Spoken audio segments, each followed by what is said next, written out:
when people think about school integration, many of us look back a little bit in history and we think about the Little Rock Nine or we think about Ruby Bridges. So we're looking back to the 50s, the 60s, something like that.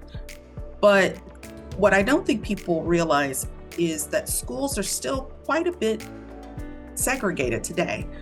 Even for me growing up in Beaumont, Texas, in the 70s, 80s, and beyond, I remember in the early 80s when our schools were integrated, not by choice. And I remember being inspired by a court ruling that said something along the lines of, those people down there in Beaumont, Texas, obviously don't know what with all deliberate speed means.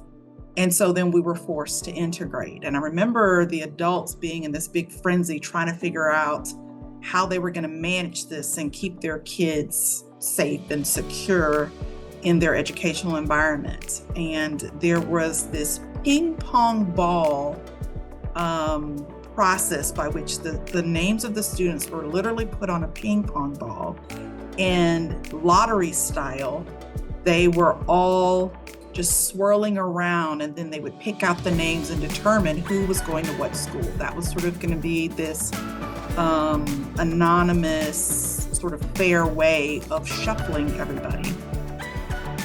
And just, it was all very bittersweet at the time from a child's perspective, because what it meant was the school building that I went into was in much better repair than it was before.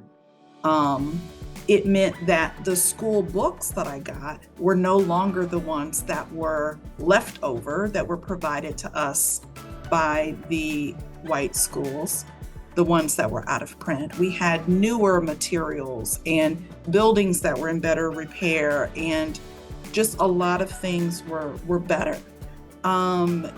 But it also meant that communities that had been long segregated had to learn to coexist.